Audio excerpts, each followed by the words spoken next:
Hello, everybody. Welcome back once again. It's Wednesday night edition of Inside the Headset. Going to roll over Northwest Rutherford County. Going to roll into Region 4 6A football. And I got on the phone with me the head coach of the Stewart's Creek Redhawks. He was a big winner Friday night in an overtime, and he's going to take us through it. Head coach Ben Caudill. How you doing? Doing good, Stork. How are you?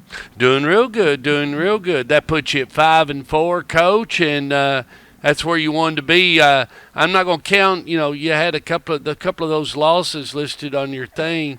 Those are COVID losses, and but 5-4 right now, and you got to be feeling pretty good, don't you? Yeah, I tell you, definitely excited about going on the road, Stork, against a tough opponent. In Wilson Central, they've got a really good football team. They've played a really, really tough schedule. They were coming off of 3 straight away games against Mount Juliet, Station Camp, and White County, all 3 of which are really, really good 5A teams. And I know they were excited to be back home. And definitely was a wild game. That ended there in double overtime, and really proud of the fight that our guys showed to bring home a big win. Yeah, take us through, because my brother sent me a message and it was tied up. You went into overtime, and it didn't take nothing for you to get it done. I mean, the overtime wasn't that long, was it, Coach? Well, it kind of went, back and forth there pretty quickly, just given that, you start on the 10-yard line and whatnot. But definitely was a great high school football game. We kind of jumped out there, and unfortunately had a kind of a wild boot play, to start a drive by them that they, caught. And then we had an opportunity for a sack and, didn't bring their quarterback down. And so they scored there right before half. Similar to the Siegel game, we had our chances to pull away. Against Siegel, we just kept having some 15-yard flags at times. And then, this past week, it was, a drop here. It was, we dropped 2 interceptions, there on one drive as well. We didn't field a punt and kind of got bad field position inside the 5-yard line one time, But anyway, Stork, you know how it is on the road. You got to be able to make plays when it matters. And, that's what we were able to do late. Well, and I will tell you this, that was a really easy bus ride for you, wasn't it? Yeah, Stork. I mean, that was one thing I think that was. Hey, man, you just got on 840 and just let her rip. Just went down the highway, got off, played a football game, get back on the bus, get on 840. You was home pretty quick, wasn't you, Coach? Yeah, and I think I mean, all of our non-region games this year, Smyrna, Laverne, Franklin, Wilson Central, and East Nashville, who we weren't able to play. All of them are pretty close, in proximity to our school. And so, certainly that, bodes well for us, when the schedules flip next year, and hopefully being able to bring good gates on both sides, when we're able to host those teams next year. Absolutely. Well, it's no secret, probably one of the biggest games in the county as of right now. It's the 2 seed meeting the 4 seed in a Week 10 in Region 4 matchup, as you're gonna host Riverdale, and let me tell you something. They got the Herring brothers from Noonan, Georgia. They got Alex Mitchell. He's committed to Georgetown. They got a quarterback. It's his dad was an NFL coach and played a little bit in the NFL. They got a lot of weapons, and not only that, but Will Kreisky's a real good coach, and he knows how to get them going, doesn't he?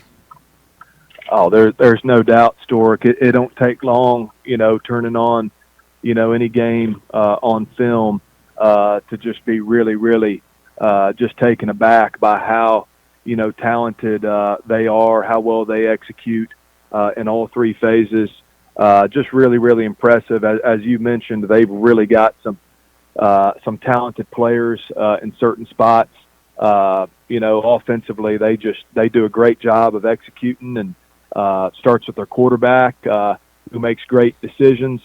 You can definitely tell, watching him play that, he's got a lot of experience, and definitely does a great job leading their offense. They've got a great running back, several, receivers that do a great job as well. So really well put together on that side, and defensively, pretty much anything you see about them, they live up to it in every way. I think they've got players, on every level of the defense that just really do a great job. They got two corners as well, in addition to the guys that you mentioned, number 20 and number 3, that really do a great job. And so definitely it's going to be the biggest challenge we have faced, to say the least. And, just going to be a great atmosphere, hopefully, for high school football on Friday night at Stewart's Creek. Well, you got to like this game coming when it comes because, even though it's a little bit of an uphill battle, you're kind of an underdog in this one, considering the talent and the teams they've already played and everything. But you got to like this game because it's going to tell a lot about, the following week. And, you kind of know what you kind of probably got to go against. But just to know, guys, this is what you signed up for. I mean, it's kind of like Kit was just talking about a while ago. If you want to be here, get your football helmet and let's go. I mean, this is what is part of it, and this is the reason why we do all this. It's the reason why I lifted all those weights. It's really, really getting close time to perform, to really lay it out there on the line and play your guts out, as they say. Yeah, Stork, I mean, here's the bottom line. I think as a player and especially as a coach, you want to go up against the best. I remember in 2019 first round, we played Ravenwood, who went on to the state finals that year. And definitely from a talent standpoint, they remind me a lot of that team, a lot of similarities, I think, just skill-wise, to some defenses like the 2014 Oakland defense. I remember just had players at every level. And, Riverdale at some point, Stork, you're right. I mean, this time of year, you're going to run into a team like that at some point. And, you're right. I mean, getting tuned up for next week, obviously, we're trying to stay focused on this week, but this will definitely, be a good, just kind of gauge as to, where we are and as we look ahead towards the playoffs.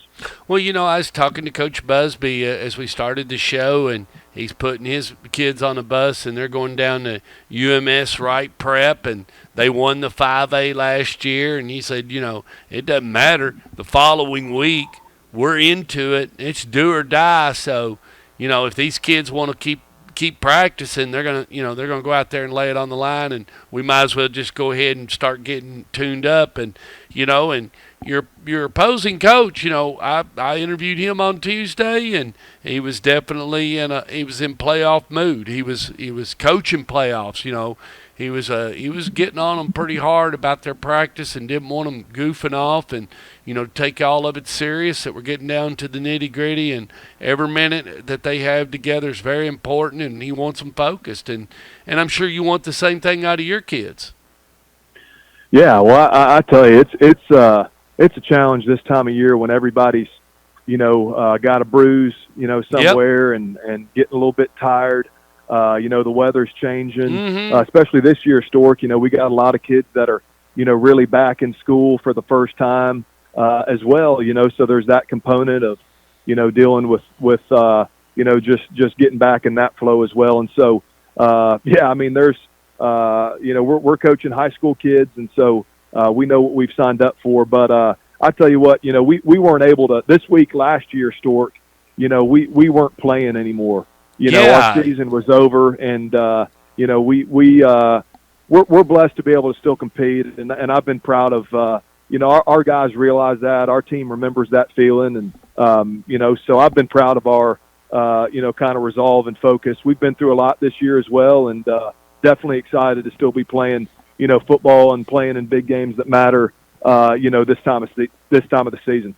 Well, Coach, most of all, I want to say thank you for being on the show. I appreciate you. We get together every week. You seem to always be ready to roll and everything, and I appreciate you participating. We don't get to talk that much, but when we do, I enjoy your input. I enjoy hearing about your team, and it's just a pleasure to have you on the show. Yeah, well, Stork, hey, that goes both ways. I appreciate you saying that.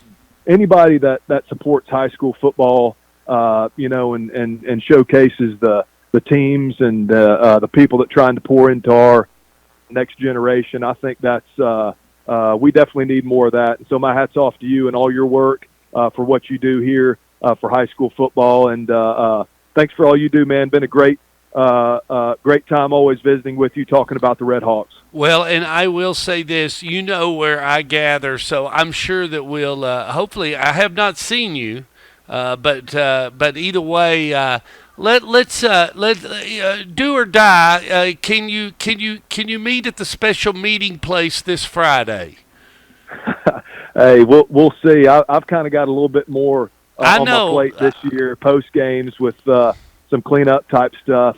But at some point, definitely would like to get together with you and just kind of talk about the season and Well, those types of things. But we know where the meeting place is, and we know where everybody will be on Friday nights as we grow closer to that Thanksgiving, the day after Thanksgiving. So I think one way or another we'll find a way to hook up or something or see what happens. I mean, there's always, I know I'm going to broadcast round 2 and round 3 as my sponsor probably usually likes to do so, and so we'll be out and about. There's always opportunities to jump on the air and jump in on a broadcast and hang out with us. So don't think you're going away that quick. I'll see you somewhere down the road. Don't worry about it.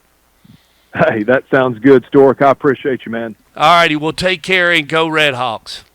Yes, sir. Go Red Hawks. All right, see you. Bye.